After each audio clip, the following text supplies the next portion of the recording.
Yeah, so I'm pleased to introduce Karthik Ramasamy from Streamlio. Karthik is the co-founder and chief product officer of Streamlio. Before Streamlio, he ran the real-time infrastructure at Twitter, where he created Heron that runs in 1,000+ nodes. He has a PhD in computer science from the University of Wisconsin with a focus on big data and databases. He will be presenting a talk titled A Serverless Approach of Data Processing Using Apache Pulsar. Please join me in welcoming Karthik. No, I have a mic. Oh, thank you. So, I'll go through the reason why we took a different approach to data processing as compared to all the other processing frameworks out there. So, let's go through the motivation first. So, how many of you know about event-driven architectures? Because it's getting more popular because of Kafka and all these various people are promoting the event-driven architectures. So, let's see the rise of why the real-time has gotten attention these days. So, first of all, the big data began with batch, so which is essentially a variations of HDFS storing data, then you do some kind of MapReduce to process the data, then Hive and other things kind of made sure MapReduce is easy to use using SQL dialects. So, one of the challenges with batch is that reaction times become very long, in the sense like typically the MapReduce jobs run on a particular schedule. That schedule might be a day long or a week long or probably like several hours later, right? So, if the goal is to reduce the time between data arrival and the data analysis so that you can react quickly enough. So, that has not been the goal of batch actually. So, that is why the real-time streaming systems started emerging so that you can react quickly as the data is being processed and take actions right away. So, that is why the real-time need is being driven today. And so, what is we really mean by real-time? So, it doesn't mean you have to do it in milliseconds and like microseconds. So, it means react to events as they happen in real time. So, which means like you can react it within a second or a couple of seconds or a minute or a couple of minutes depending upon your application needs. So, where do events happen and arrive? So, it's actually a notion of data ingestion or a message bus where the events lands up. Then what is the reaction for the processing of those events? Essentially an action that you are going to take on that event, or some kind of data transformation that you might do on that event, or run a function which transforms the data in some form in one way or the other. So, typically when you represent the computation of on top of the data, essentially you will have a lot of incoming messages, then you have a big computing function. That computing function could be in a different form one way or the other, and then it is essentially going to output this message. This is an abstract view, and how you write the function is what matters, right? So, the traditional way of doing it. So, traditional way is we have used to is called DAGs. So, Spark has DAGs, Storm had DAGs, Heron has DAGs, then Flink has DAGs. Everybody has a notion of a DAG, right? So, essentially you have the notion of the DAG itself has this notion of where you tap. Then you take some kind of actions on the data or probably processing on the data, and finally you have to do the sync of the data. Now, this action that you might do, that itself could be another DAG on its own. In the sense like this could be not 3 layers, 3 level of DAG, it could be multiple levels of DAGs, right? So, because especially considering the fact that you can say you can do selection and filtering, then followed by some aggregation, followed some by group by, right? So, if you stitch together all of them, you have deeper DAGs.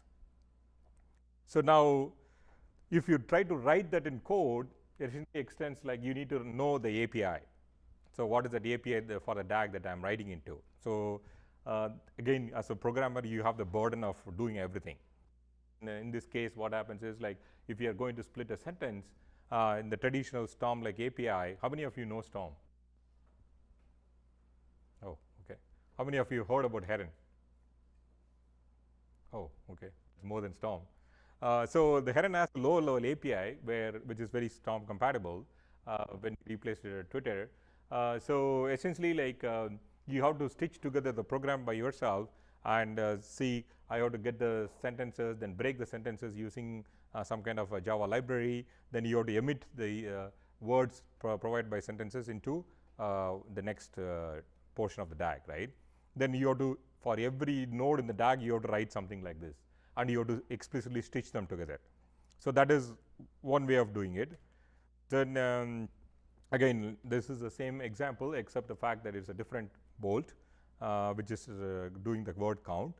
Then the next set of API, what we call is made it a little bit better. What we call is a functional API, which is what the Spark and other guys have adopted to, right? So, for example, this is an example of what do you call a functional API from Head actually. So, where you have a new source and which takes a set of sentences and breaks that sentences into, that's what the flat map is for, and reduce that window by word and count the word and give on every 50 seconds or whatever it is, right? So, that's what it does.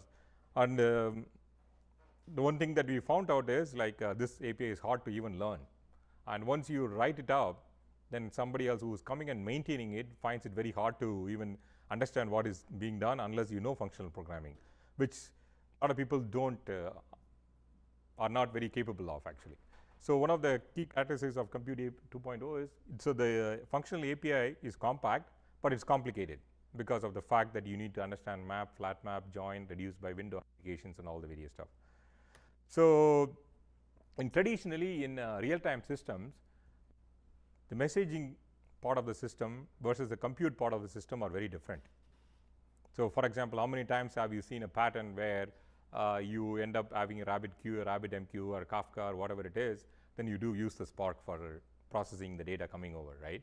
That is a very commonly occurring pattern. And these two frameworks are completely differently designed. One is not supposed to work with the other unless there is a glue code in some form return in the form of some connectors or whatever it is before you can make it work. So one of the key things that we found out is provides a powerful API. There is no question about the fact that the functional APIs are very powerful but complicated. Does everyone really need to learn functional programming? So can we simplify it? So again, it's configurable and scalable, but there's a lot of tuning and other things. How many of you have done Spark tuning? So you have to tune a lot in before you make it work, right? So, and considering the fact now with the IoT is getting more and more popular in terms of the edge and the cloud, and edge systems need are operating on very constrained resource and manageability constraints, right? So if you wanted to fit like what you call framework like Spark into an edge system, then it requires a lot of resources and everything, and even tuning the things for every different edge systems becomes harder. So another thing is like if you remember, messaging systems are very different.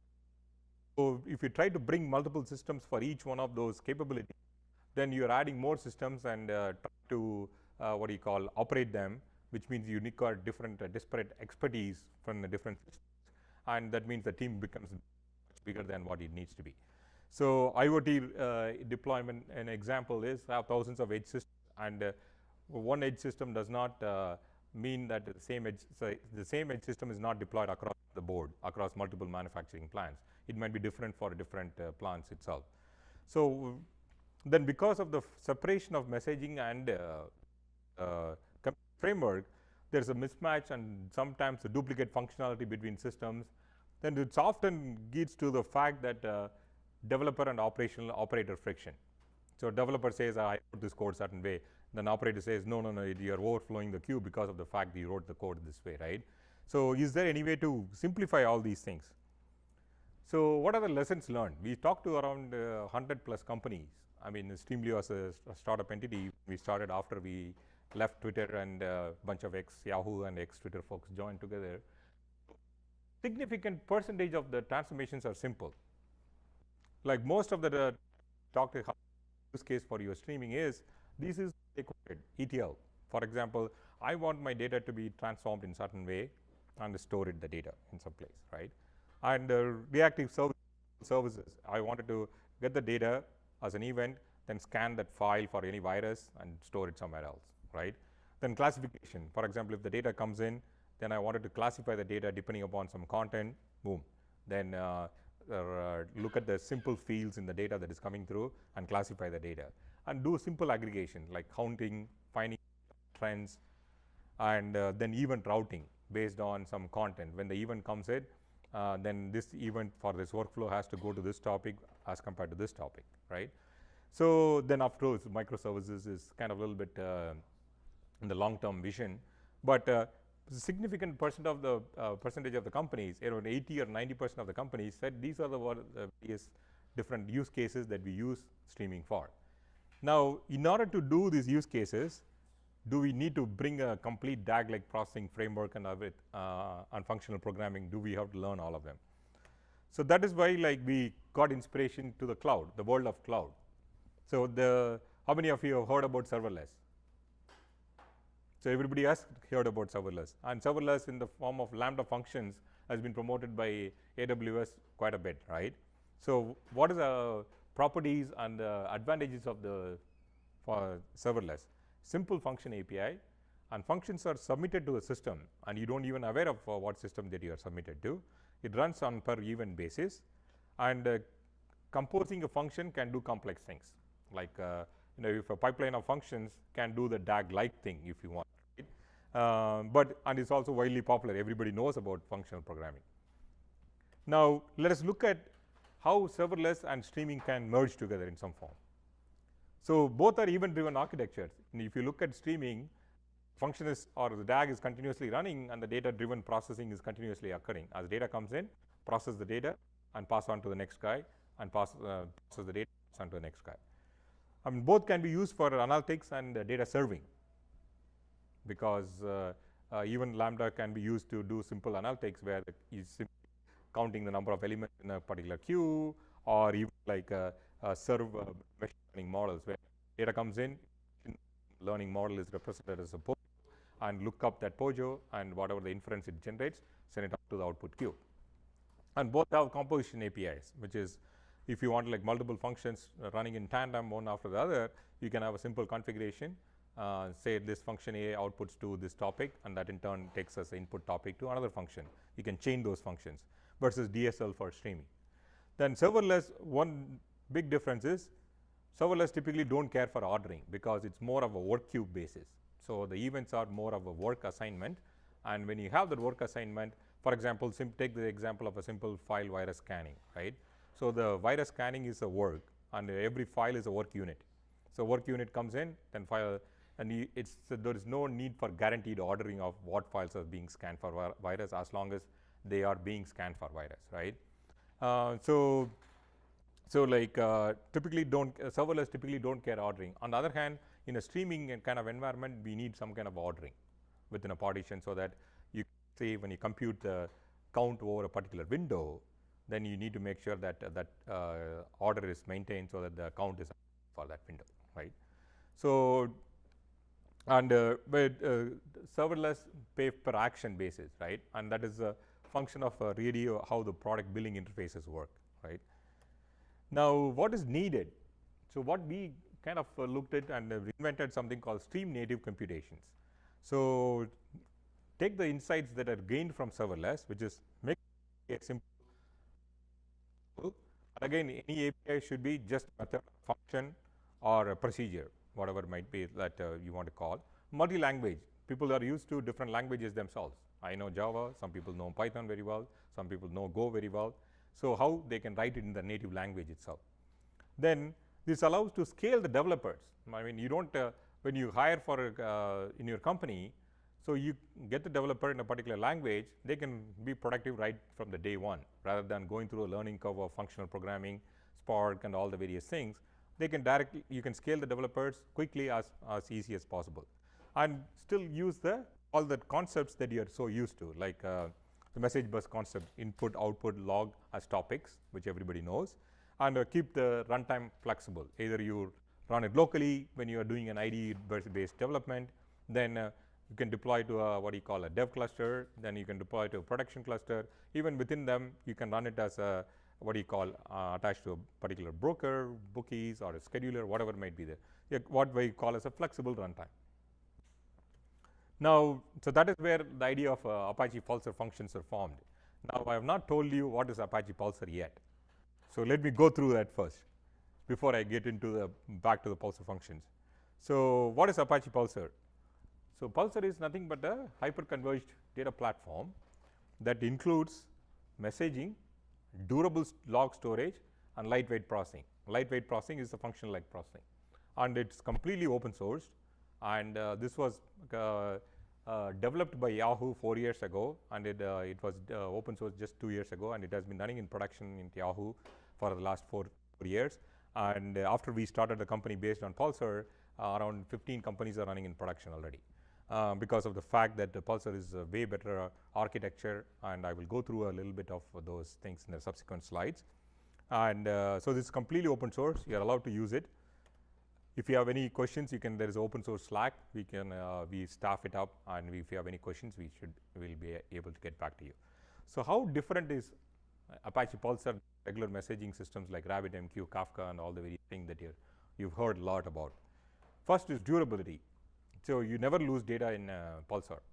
This is the reason why we don't use lose data is because we not only replicate the data when a data point comes or an event comes in, it also forced to disk before the acknowledgement is given to the client saying that your data is safe.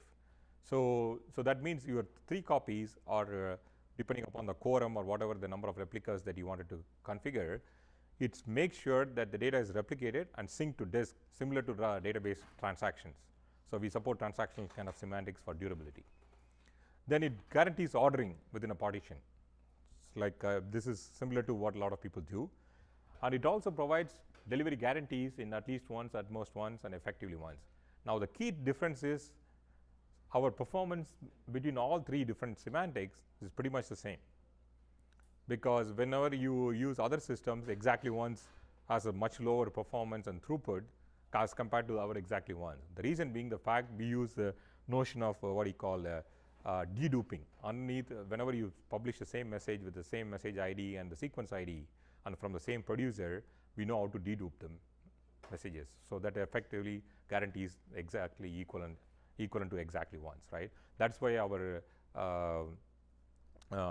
effectively once or exactly once is as fast as at least once.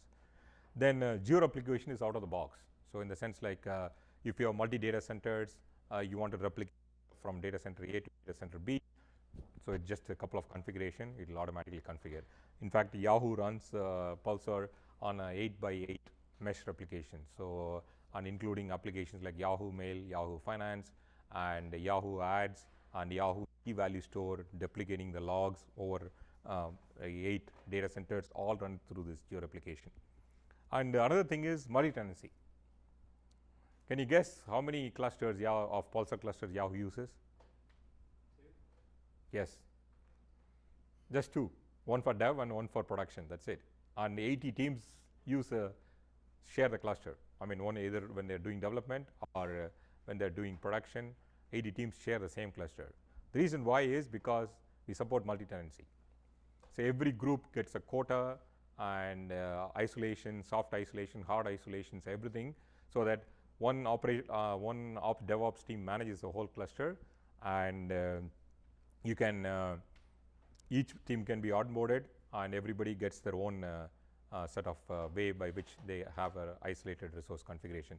There is a hard isolation also. For example, if I am running very critical things, you get your own set of brokers, but they are all part of the single cluster. And low latency, published latency, we have achieved as low as 5 milliseconds for 99.9 percentile. And in fact, in some of the new numbers that we have is like around 1 millisecond. And another key difference that we have is unified messaging model. So we can do RabbitMQ style as well as Kafka-like streaming or partition-based this thing into one single system, which is Pulsar. And high throughput. So we are from a throughput point of view, we are 8x faster than even Kafka itself. So we can handle, I mean, I have some benchmark numbers that I can show you later if you're interested, and highly scalable in terms of number of topics. How many of you felt there is not much support for the number of topics in Kafka? Not many? Okay. So here we support like Yahoo runs Pulsar at 2.3 million topics.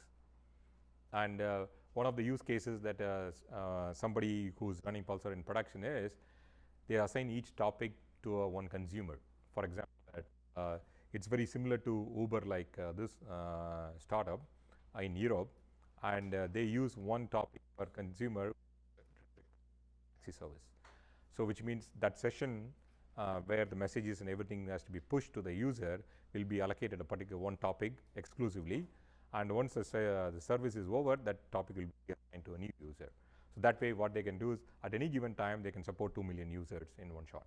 And the logic of writing one queue per consumer is pretty easy, right? You can just keep writing to whatever that queue is, as compared to doing what do you call one reduced set of topics and demultiplexing and multiplexing and other things that you have to do.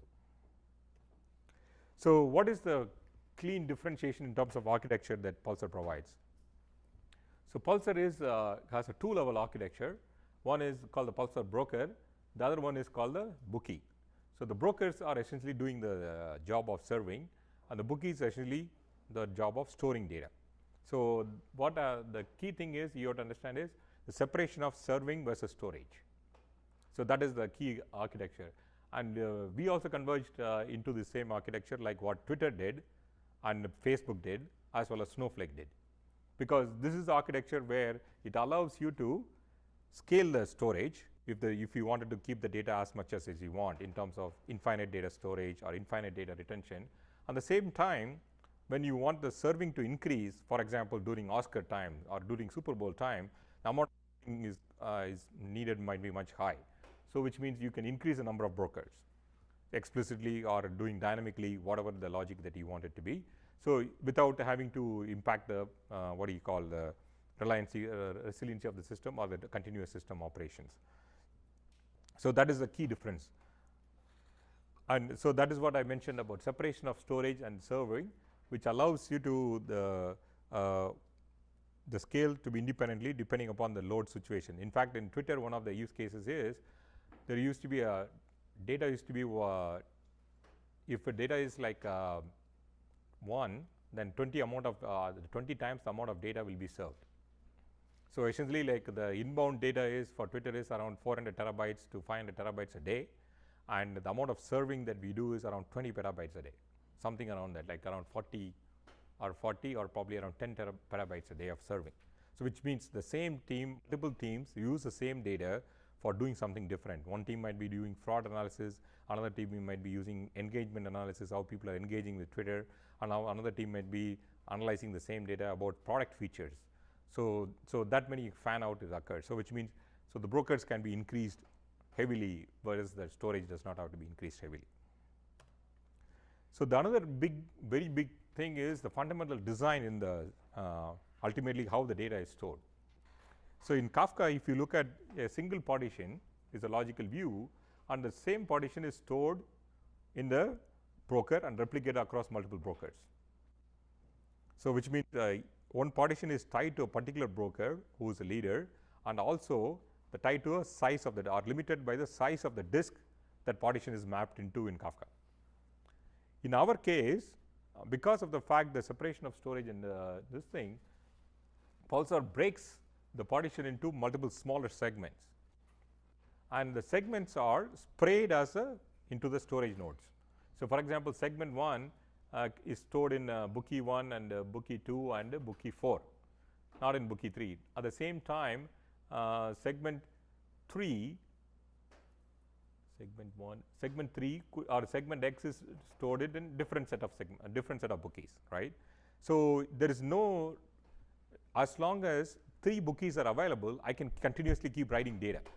Whereas in the Kafka cases, if because partitions, some of them are down, you might not be able to write it as fast as I could, or you might not be even able to write it into that, right? Instead, we can, as long as any 3 bookies are available, we can keep on writing, and there is a metadata that we write, which allows you to pick up the segments from different nodes if we need to. So that makes the system much more flexible and also more resilient to multiple nodes down, multiple node failures. That's what we call as a segment-centric storage.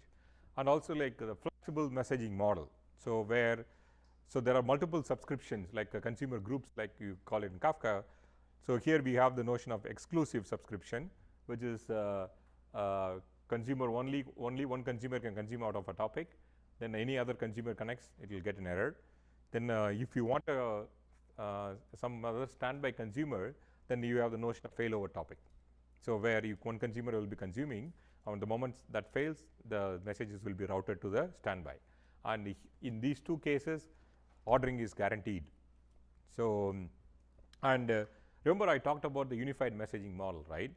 So where if you are doing some work queue kind of this thing, like Lambda functions or something on those lines, where the file has to be scanned for a virus, right? So if that is kind of work queue kind of model, then you can have a shared subscription where multiple workers are there in terms of consumers. Then everybody will get one file and work on that virus scan.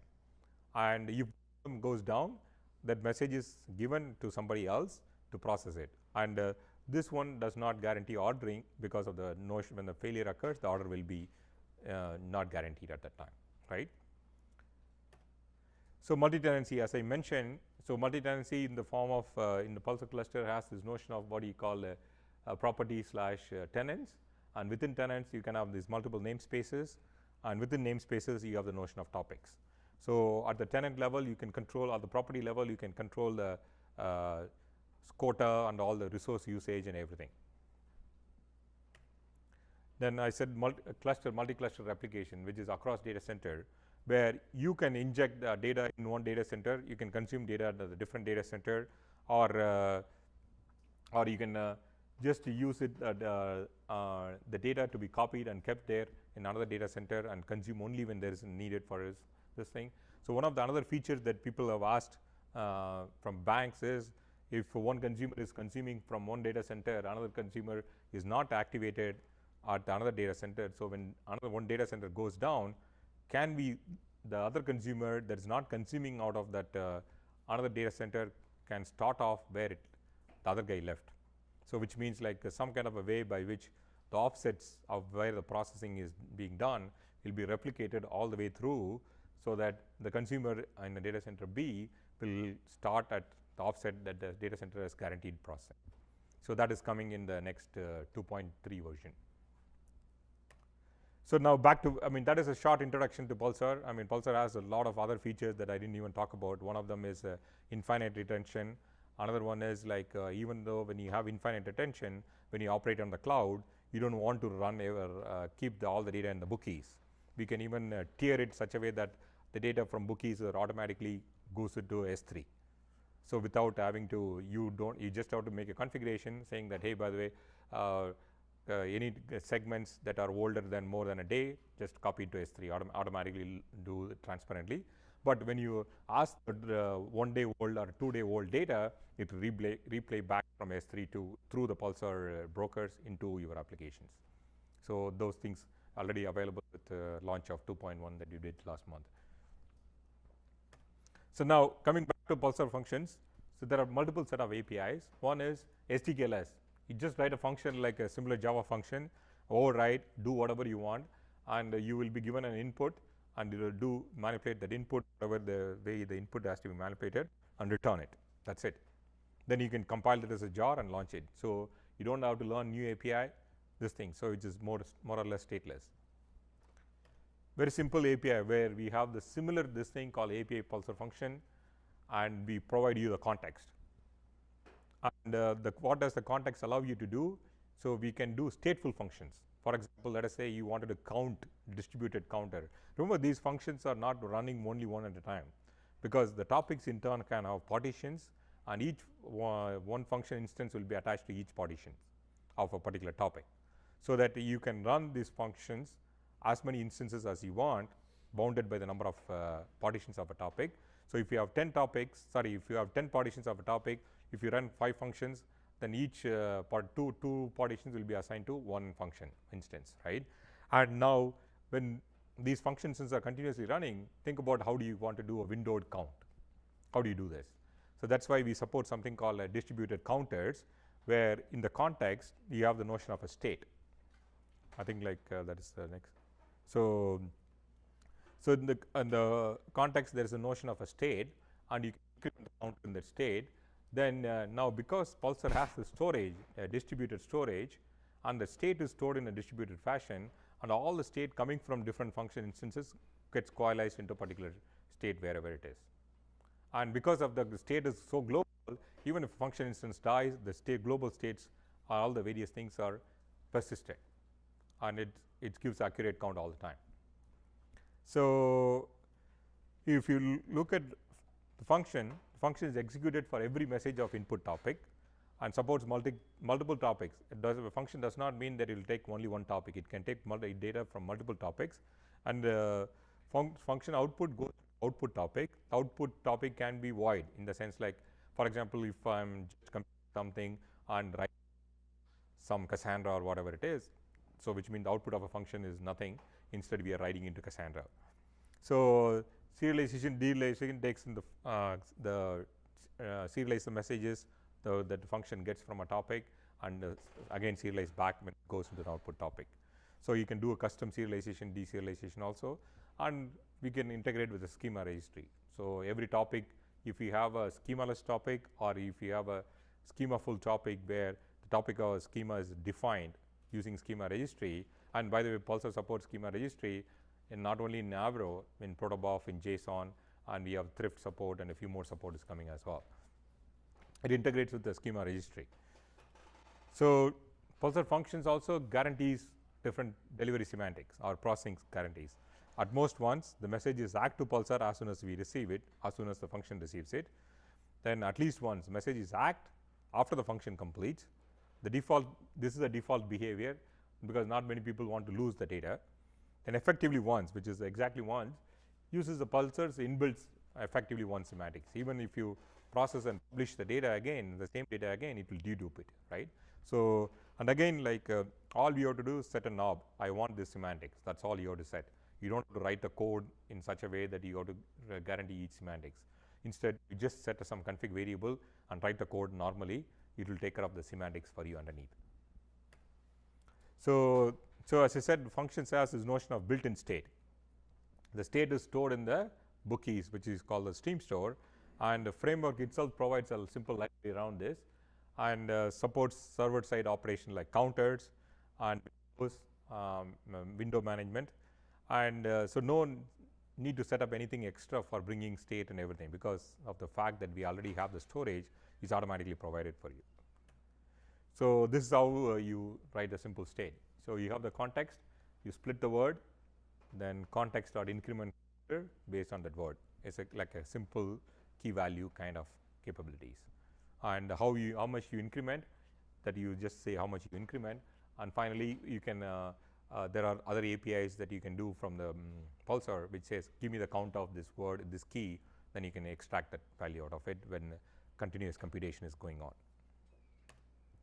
So Pulsar uses bookkeeper as a stream storage for its built-in state, and functions store the state in the bookkeeper or the stream store, and the context is an object that we provide to get the access to the state, and supports server-side operations like counters, and no need to set up any extra system.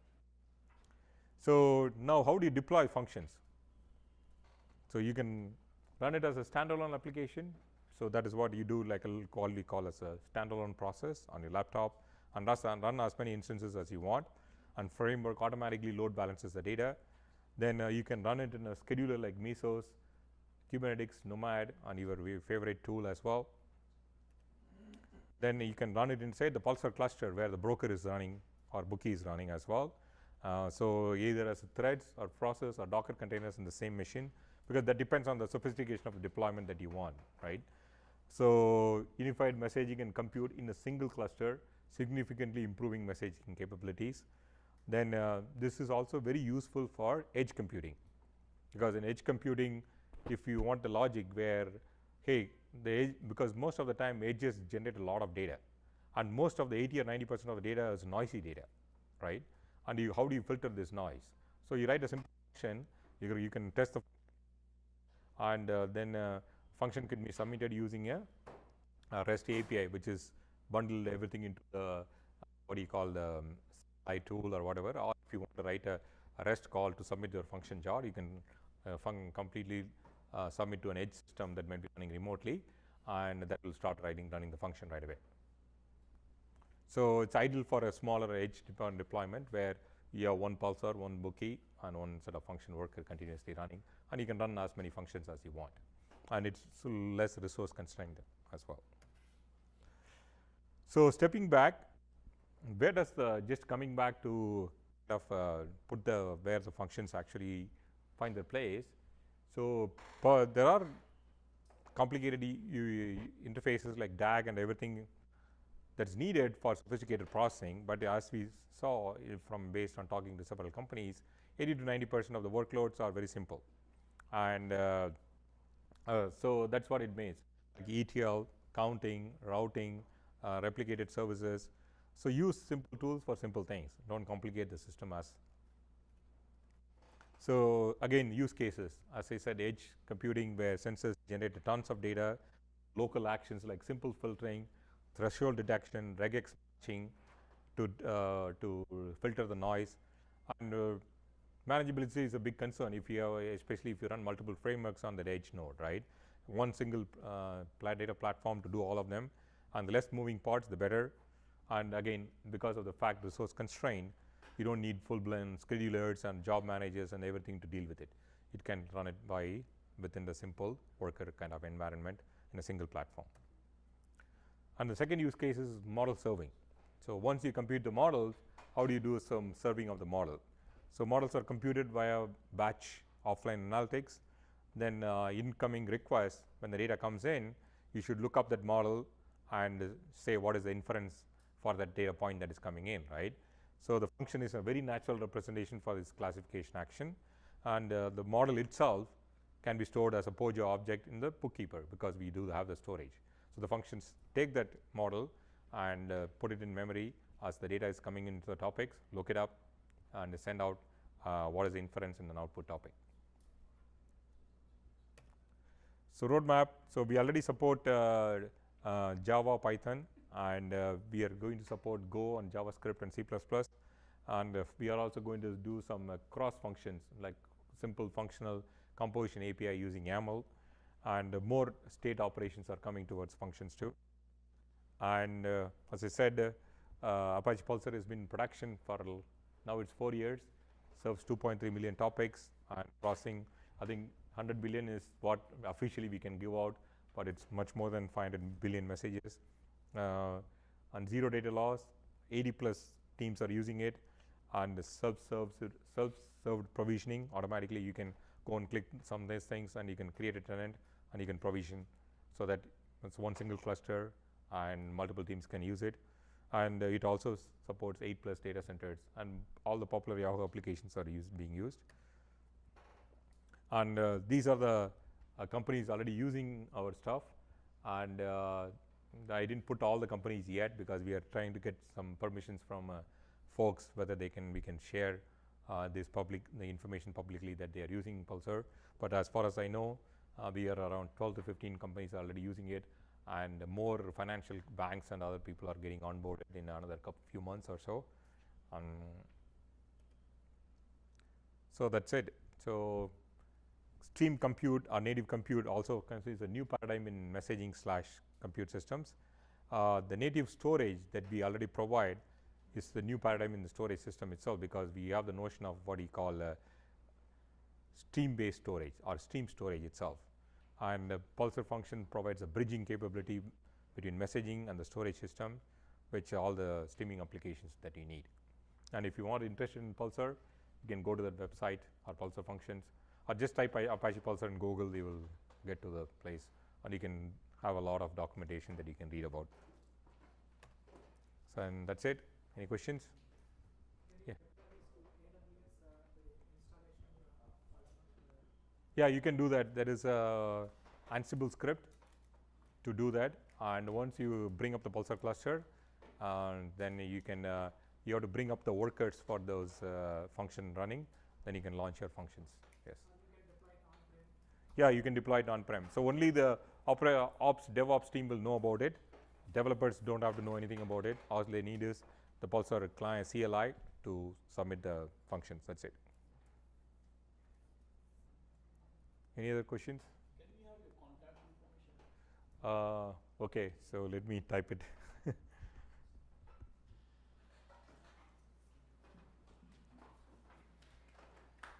Thank you.